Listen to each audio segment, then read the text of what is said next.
will be speaking with Rabbi Solomon on Dave's Gone By on UNC Radio. Oh, welcome back to the Dave's Gone By radio program of the air. This is Rabbi Sol Solomon with you, the founder and spiritual leader of Temple Sons of Bitches in Great Neck, New York. I am very excited because I will be talking to a xylophonist. No, that's not something filthy. Can you name anybody, by the way, who plays the xylophone in this day and age? Well, I can, and he's one of the best in America, one of the best in the world. His name is Ian Finkel, unusual name. The second name may be familiar to you because you have seen his father on stage, on TV in picket fences, on Broadway and Cafe Crown, in Yiddish theater 60, 70 years ago. I'm talking about the son of Fyvush Finkel, Ian Finkel. He is a musician. He is a novelist. He is with us in the neighborhood today. Hello, shalom to you, Ian. Hello, and how are you? You got it partially correct. Oi, what did I get wrong? You said, what did you say? I'm one of the best. Forgive me. When did the best one just die? I don't know. How many xylophonists are there out there? How many can you name? And there you go. But here's the question. Is it xylophonist or xylophonist? Well, it doesn't matter. It's like saying flutist or flautist. It doesn't matter. It's all the same. Every time I say flautist, somebody smacks me, so I don't use that one. But also your name, and I have to say, this is only the second time in my whole life when I've heard the name I-A-N, not pronounced Ian, like Ian Fleming, but Ian, because my good friend Dave, who runs this radio program, he went to Hebrew school 100 years ago, and he had a student in his class whose first name was Ian. And he grew up thinking that was how you pronounce the name, and it always shocked him when other people called themselves Ian. So, how did Ian, how did that happen for you? I think when my mother named me, it was Ian. But growing up in Brooklyn, when they saw I-A-N, it became Ian. Huh. Because it rhymed with the Jewish word for wine, yayin? I don't know. Oh, no, it didn't. No, it just stuck, Ian, and that's what I've used all my life. That's all there is to it. Now, we're going to be talking a little bit about your father, of course, but tell us a little about your mom. Yeah. Well, tell us, though, obviously we'll talk about Fyvush Finkel, but what about Mrs. Finkel? Is she still alive, and what was she like, etc.? You mean my mother or my wife? Oh, okay, your mother first, then your wife. Which is the way it should come for a Jewish boy, by the way. Okay, I'm kidding. Oh, I've never corrected a rabbi in my life, so what do you want? Listen, no, my mother is gone now. She's been gone, I think, about 3 years. Oh, wait a minute. So was she nearly as old as your father? Maybe a year or two older. My God, so you got good longevity genes, let me tell you. Oh, let's hope so. So was she a typical Jewish mameh?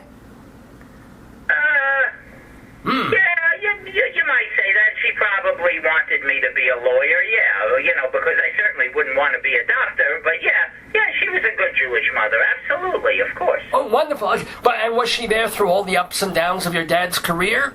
Oh, naturally, of course. They were inseparable. Oh, so how long were they married, roughly?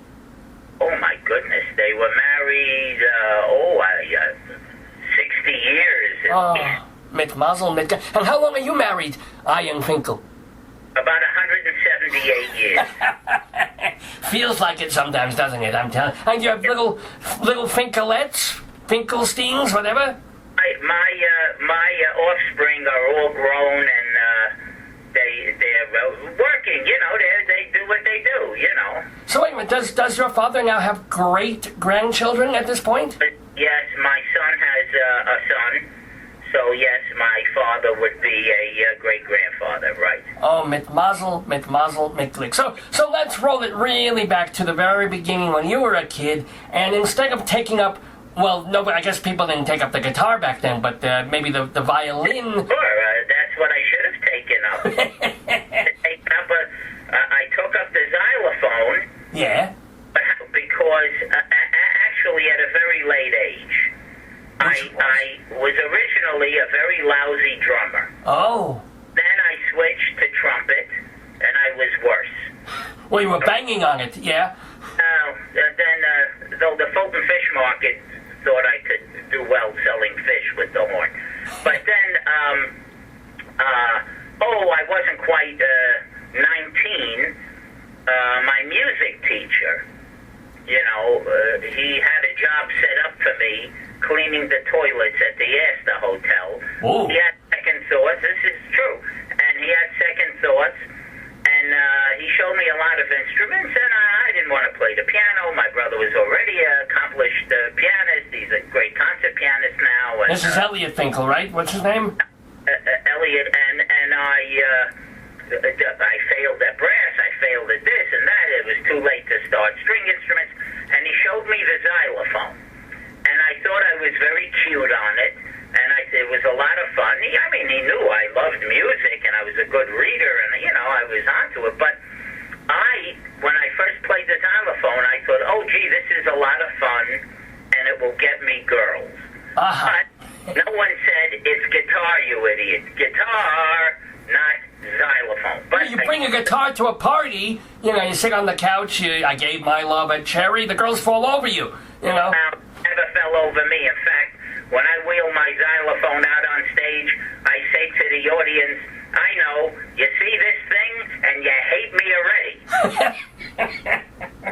And by the way, I will say that I have seen this man on stage backing his dad. When Fyvush Finkel does concerts, and has been doing them for many years now, it's his son's band, the two sons, Elliot and Ian Finkel, here with us, who are backing the father. So I've seen you, and you are a very lively guy.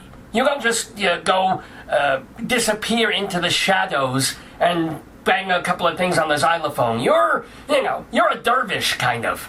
Well, I'm an entertainer, I just don't stand there and play. I do what is need to be done for whatever kind of piece of music it is. Well, I remember you shouting, too. You were going like, yeah! Like you were hitting a horse at one point. I thought it was fun. I never hit a horse in my life, though a couple of horses have hit me. But do you remember where you saw me play? It was probably Town Hall. Could have been 10 years ago. I remember it was almost like a New Year's Eve. It was during holiday time because it was snowing outside. Right. Well, yeah, that was a little while ago. Yeah. But yeah, okay, sure. But you still, your father still does concerts occasionally. He was at 54 Below, yeah. He's 92 and he's still working.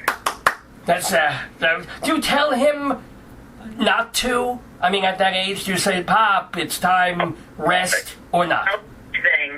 There's no such thing as telling any entertainer ever, regardless of age or physical problem, whatever, illness or whatever, thank God he's fine, but, you never say it's time to retire. There's no such thing, especially comedians never retire. I think I met one in my meager 50 years in the business that kind of retired. But basically, that's one out of thousands. Oh, let me tell you, Joan Rivers has been dead 3 weeks. She's still working. It's amazing. So funny. She was a very funny lady. Oh, she was wonderful. And so was your dad, of course. And you and your mom went through, we think of him because he was on TV in the picket fences, and he's still very active, and, but it was a renaissance. There were many, many years when he was barely working. Did you notice a change in him when he got Cafe Crown, and then that led to more work and led to TV and the presence that he has now? No, he's always been the same. Is that a good thing or a bad thing? No, a good thing. He's always been a saint. He's always been good-natured, of course, and very focused on what he has to do, and he still is.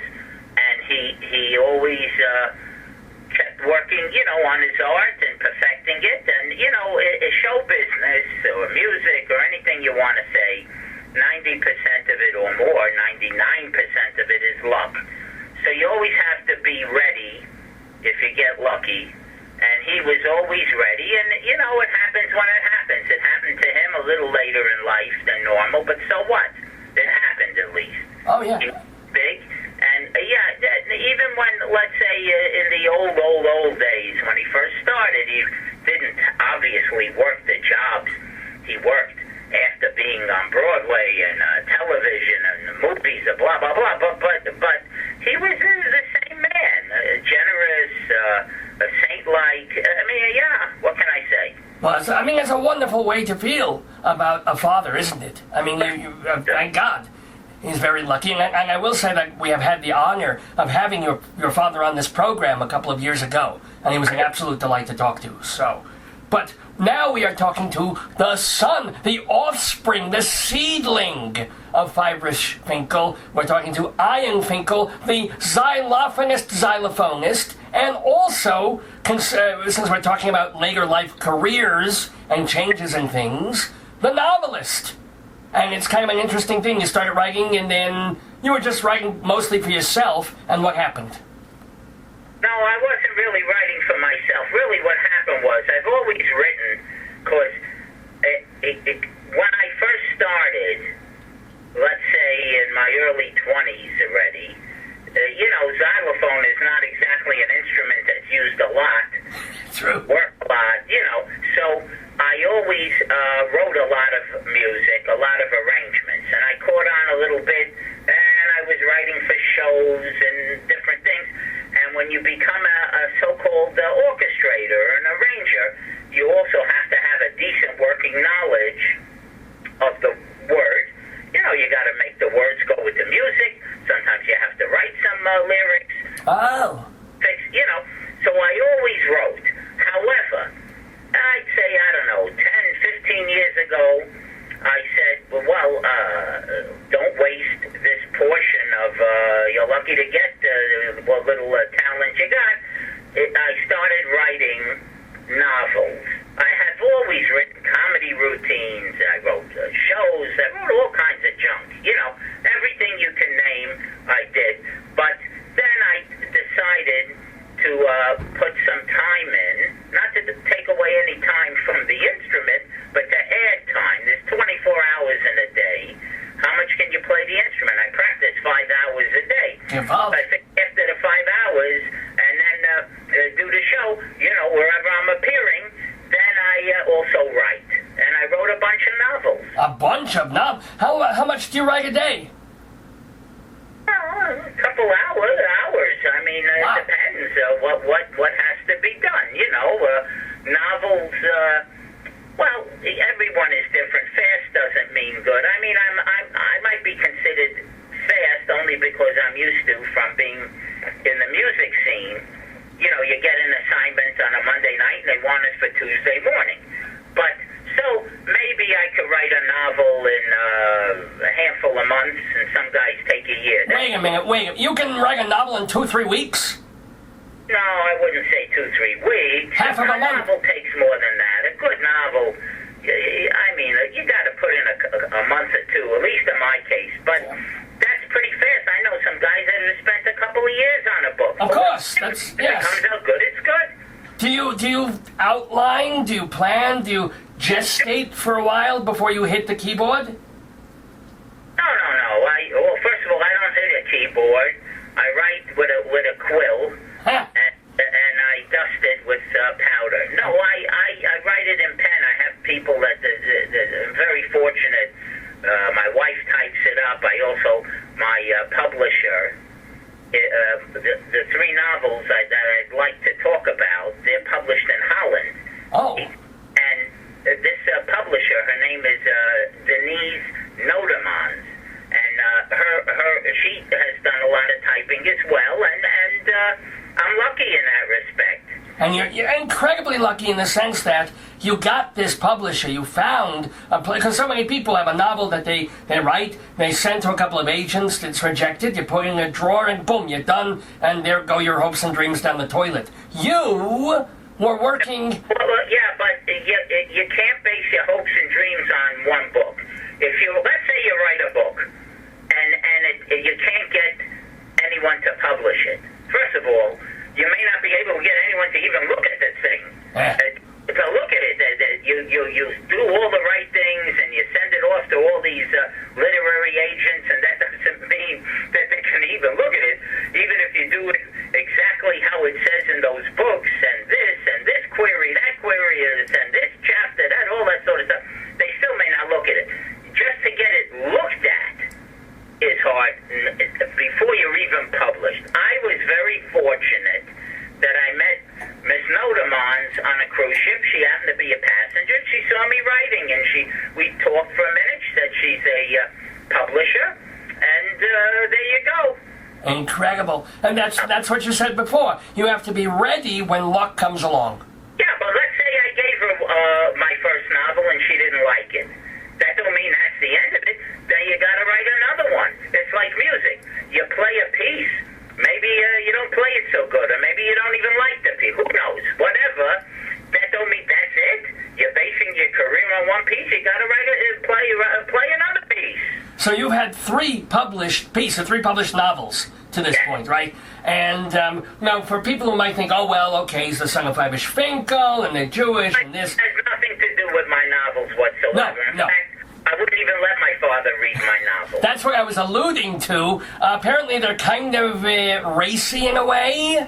Well, you might say they're a little bit. A little bit. One of them is called Sex Stories. My wife told me. Yeah, but look, my novels are based on the truth. Uh-oh. My novels are based on what people have told me, people I've interviewed, people I've known. What I write about really exists. If you read one of my novels, let's say, and you say, oh, that's impossible. Oh, please, you're wrong, because there are people like this. In fact, these are good people I write about. You look at all the Meshuggahs around the world, Meshuggahim around the world. What I write about is not 1/100th as bad as what a lot of people do. But do you feel a little weird, like when you write the scene that's racy or naughty or sexy, and then you have to show it to a wife, to another person? No, not if they're an adult. An adult, a professional, of course. Someone who is a professional or someone who has an open mind reads the book. First of all, it's not about content. It's about is it well written. That's number one. Okay. And hopefully my books are well written. One would hope. Okay, fine. Now, you may not like the topic. It's just like there are people that eat rabbits. I don't like rabbits. I wouldn't eat a rabbit. You couldn't pay me to eat a rabbit. They're not bad, actually, but okay. Yeah. Right.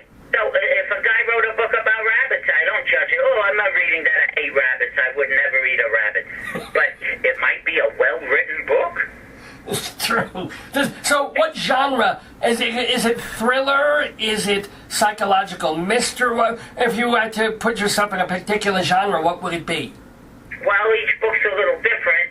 The first book, which is called Three is the Charm, is about three hookers in the meatpacking district Give out. in 1956. And it's a love story. Of course. Of course. It surely is. And they're packing meat, yes. Well, they're not packing meat. There's three guys. There's other characters. I mean, I can't describe the 20 different characters in the book. But sure, yes. They're people like this. The second book, Sex Stories My Wife Told Me. Oh, yes. Not my wife, not your wife. This is the guy in the book's wife. I realize. He's a postman, you see. His wife is kind of like a nice lady, I don't want to use that term, but I use a girl next door type. Okay. All of a sudden, she starts writing very filthy, dirty stories, and it turns out that she is possessed by an I shouldn't say ex, he was a pornographer who committed suicide in the house before they bought it, see? It's like a sexy book, yeah. Horrible person, obviously, and he was pro-Nazi and pro-this and pro-that, and okay, that's the second book. There's the third book, which I'd say anybody could read it. It's about, it's called Transmutation Blues, and that's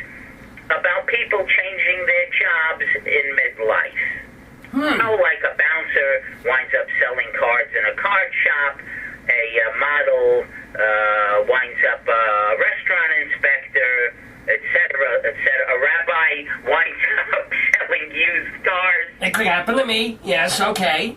None, you should excuse me. Yes? Oh, pardon you. So, but are those short stories collected, or is that it's still a novel? Two books. Three is The Charm, and Sex Stories, my wife told me, are both full novels. The Transmutation Blues is a collection of short stories. And they are all by our guest in the neighborhood, Ian Finkel. And by the way, you can find out more about these books and order them, as well as a couple of his CDs at his website, ianfinkel.com. And remember, that's IANFINKEL, spelled the way nickel is spelled, kind of, IANFINKEL.com. We're talking with Ian Finkel. I do want to get back a bit to... If you go to More for Many, MORE, the number 4, Many, MANY.com, that's the website, the publisher's website, and of course all the books would be there. And they would be there too, of course. Good. Either one is good. Now going back also to the music, because you have done not just backing up your father and not just having your own concerts, but you have been on Broadway occasionally in the pit. Pit musician, as they call it. That's 100 years ago. So what? You don't have any interesting stories when you were in the pit playing for Hello Dolly, the revival of that, or for Damn Yankees or Michael Feinstein? There must have been some funny things that happened. Well, I think a funny thing was, looking back, when I did Damn Yankees, which I think must have been the last job I did as a freelance musician, because I always want to be a soloist, but I guess I needed the money at the time. Jerry Lewis became the star of that show. Right. And he would love, as many entertainers, they get cranked up before the show when they hear the overture. Well, the first night he ever did the show, he came into the pit, see? And he, everyone was looking at him, ooh, look, it's Jerry. And the conductor put his hands down, and he said, Jerry, welcome to the pit. And Jerry Lewis said, I'm going to watch every move you make. And I said, you'll be the only one watching him. Now, of course, the whole orchestra laughed, and Jerry Lewis looked at me and said, that's one, and he didn't speak to me 3 weeks. Oh. But he thought, first of all, I topped him, and second of all, I think he thought I was making fun of his voice. Well, that's right, but actually, my voice is not really Jerry Lewis. My voice is a little closer. I don't know if you remember him or not. You might. A man who is a big radio star named Fred Allen. See? Fred Allen, with all due respect, he had kind of a more upper crusty sort of... my voice is closer to Fred Allen than Jerry Lewis. Nevertheless, once he found out who I was, then we became friends, and I had to eat with him, and I did his telethon many times. So it thawed out, and it wasn't a bad situation. Actually, I would cross with Fred Allen and Gilbert Gottfried a little bit. Gilbert Gottfried, yeah, that's good. I met him. He came to see us perform in a show a couple of years ago. You know what? He's a lovely fella. Okay. Oh, Gilbert, he's been on the program as well. He's a very charming, believe it or not. Guy. Yeah, a very Hamish guy, as are you, and it's nice to know that Jerry Lewis, because you hear all sorts of things about that man, so it's kind of nice to know that he had a good side that you saw. Now, I don't judge people by good or bad sides as far as I judge their entertainment chops, Jerry Lewis, whether you like him or not, was one of the greatest film directors that ever lived. He was a very good comedian. He was, yes, I've heard all the stories. I of course, have never seen any of that stuff. Well, you did. I mean, he didn't talk to you for 3 weeks of the show, because... all comedians are like that. They're all nuts anyway. Well, you have opened for and worked with other comedians, sounds like a very odd pairing, but the once couple Emo Phillips and Junie Tenuta Any thoughts about the stories about them, working with them? Not really. I met Judy Tenuta. I was doing a TV show. It was called Love Lab, which was a so-called ladies' channel, the Lifetime channel at the time, and it was a show of all lady comedians, and she was one of them, and it was called Love Laughs, starring whoever, featuring Ian Finkel and his all-guy band. Oh, wow. It was a lot of fun. You know, emo, yeah, I did a couple of things with him. I did a New Year's Eve thing. I thought it was funny when he took me and my brother aside and showed us. I mean, it's not like the old comedians that you had to rehearse with for 4 hours. They had so much music. He wanted a little play on music, and he had a little keyboard that I wouldn't give you 38 cents for. He probably picked it up in Sears or something, and he played it for these two big-time so-called keyboard players. He played it, you know, like we should, like, go, oh, wow, you know. It was okay, but he was all right. He was a decent guy. He was okay. She was a little more fun. Interesting, okay. Because there used to be a couple 100 years ago, and then they're still They were married, I believe, at one time. I don't know if they are. I haven't worked with many people in many, many years. I'm on my own. I'm a soloist, and I write. And well, you did where it says in your bio that you have collaborated with Philip Glass. You know. Yeah, well, I wouldn't say it was exactly a collaboration, but one of his concertos that he had written, I was called in to fix it up. To fix it up? How? Well, look, I don't put people down. Okay. But let's put it between you and me and the 50 million people that are listening in right now. Oh, yeah. Beethoven, he ain't. So, he wrote a concerto for a guy I know, and it wasn't very good, and it was just his typical vamp till ready stuff, and I was called in, and I had to take it, and I did a lot to it. You know, I fugued it out, I wrote this and that, and you know, whatever. You know, so I wouldn't exactly say it was a collaboration. I was called in, like, you know, to fix it. Okay, no, that's. I mean, it reminds us that you play the xylophone, but your arrangements and your music writing isn't just for that instrument. It's for all different. No, I've written shows, and I write for full orchestras and all kinds of stuff. Whatever, you know. What's your proudest accomplishment as a musician? Oh, I don't think any musician could answer that, because you never really master your instrument. No matter how good you play a recital or a concerto or whatever, you always find fault with it. You're never happy with it. That's if you're good, you know. And even the greats that I've talked with, they'll tell you the same thing. Yeah, I was proud of the way that piece came out, but, you know, I coulda, shoulda, woulda, coulda, you know. They're all like that. I don't think anyone that says, oh, I'm very proud of that record I just did. Oh, please. Well, let me ask you, though. You still, apparently, you practice your xylophone 5 hours a day. Is there, I mean, over the years, there was a point when you're getting better and better. Is there a point when you have to practice 5 hours just to stay where you are or not decrease as you get older? Of course.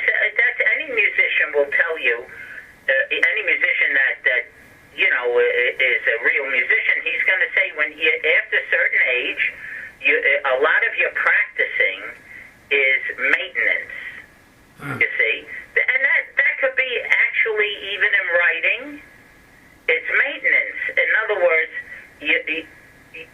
let's say you work a pretty full life on an instrument, and you get pretty good. Okay, but to maintain that, not just stop and say, all right, now I'm great, and I don't. Oh no, you got to keep practicing just to stay at that level. So a good portion, you're always learning new stuff, hopefully, but a good portion is maintenance. That could even be if you're an older. You take a guy like my dad. Now, he's a great actor, no question about it. He's a great comedian. He's wonderful. He's a terrific entertainer. But he's always thinking of new stuff, always coming up with ideas, always reading things, doing puzzles to keep the mind active. Well, it's absolutely the truth, absolutely important. I'm kind of curious. I've always wondered, what is the difference? I guess I could look this up on Wikipedia, but I'd rather ask you. Could you go to a vibraphone and play that? Or are they so different? In my earlier days, a vibraphone is metal, has a pedal, and that's the instrument, let's say, that's played by Lionel Hampton, let's say. Lionel Hampton, of course, and many others. Gary Burton, Red Norvo eventually played it. What I play is wood. The xylophone is made of wood. It doesn't have a pedal. You got a tremolo on the thing to keep it going. Do you have to mic it when you're in an orchestra? Not with an orchestra, if the piece is properly written, but when I do pop music, when I do my act, shows, yes, I am mic'd. There is mics on it because you can play loud with really hard mallets, but the sound is very glassy and brittle. And if you want to get a nicer sound, you use a little bit softer mallet, and it's mic'd, so you're heard, of course, and it's still a good sound. Well, we have been hearing wonderful, good sounds and good talk from the delightful Ian Finkel. Remember that you can check his website, ianfinkel.com, Finkel, Finkel. And also, what's the name of the book publishing? More for More, was it? Many is the publisher. They have a website, www.moreformany.com. Moreformany.com. Just one or two more quick questions for Ian Finkel with us here in the day. And besides the music and besides the novel, apparently one of your other great pastimes, or your hobbies, I'm not sure what you would call it, proclivities, has to do with smoking cigars. Are you... No, that's not a hobby, see? That's just a very bad habit. Okay, it's an addiction, yeah. Have a bad habit, you might as well do it well. And I love cigars. Sure, they're wonderful, and I always have one with me as I do this very moment. And look, it's like anything else. The better as you smoke them, and you get a little successful, and you buy better ones, you can never go back to the cheaper ones. You get better and better. Yeah, I love them. Sure, they're great. Now, can you tell the difference between an American, or wherever the hell cigars are rolled, and the so-called Cuban cigar? I'm sure you've tried one or two. Oh, sure. Is there a difference? Are they really that much better? No, well, yes and no. Mm-hmm. If you look, there's great Cubans, and then you could spend a lot of money on a box and get a bunch of duds, and they're not so good. You can get wonderful Nicaraguan, Dominican, Honduras. There's all kinds. They're all different. Yes, a Cuban, when it's really great, it's really great. There's no question about it. But I've had a few that weren't so great, too. They're not always incredible. They're always expensive, but they're not always incredible. You can get wonderful cigars made elsewhere. Now, do you ever worry, first of all, because you're a performer and an entertainer and you're not always quiet, that you're gonna get some bad mouth or throat thing, not to mention your lungs, from smoking all these years? Well, first of all, you don't inhale a cigar. It's not a cigarette. Okay. So you don't run quite the risk. Also, I don't quite smoke that much. I have them in my mouth, which is probably not a great thing either, but I have them in my mouth a lot, and it's a funny thing. When you walk down the street, especially when I've been to foreign countries, I'm walking down the street and I got a cigar in my mouth, whether it's lit or not, and I wear a big hat, and you hear these guys yelling, "Oh, senor, Cubano, come here." Then I go over to them, I go, "Yeah, what can I do for you?" They go, "Oh, you're an American." Oh, wow. Never mind. All right. So the thing is, no, I don't worry about that stuff. Are you kidding? Okay, no, everybody's got their vice, as it were. But let's talk about a virtue. Let's talk about a blessing thing. Let me ask, last question for Ian Finkel here in the neighborhood. How Jewish and religious were you raised, and how Jewish religious are you now? Well, I was raised, as I suppose most good Brooklyn Jewish boys. I was bar mitzvahed, of course. You know, and my parents were always kosher at home. Aha, okay. Not Orthodox, but conservadox almost, kind of. Well, they come from, you know, I think my great-grandfather was shamus in the shul and everything. Yeah. Now, well, after a long life, thank goodness, I suppose, I'm an atheist. I don't believe in it, not to get into that. This is not a topic I really discuss. Each to his own. Okay. I don't discuss be it anywhere. I'm an entertainer. My first job is to make people laugh, or enjoy, or think, or whatever. Well, you have made us laugh and enjoy and think and whatever here in the neighborhood. I want to thank you ever so much, Ian Finkel, for being with us. Thank you for your time. I really do appreciate it. Oh, it's been a joy. Shalom to you and success. All right, and all the best to you, too. Shalom.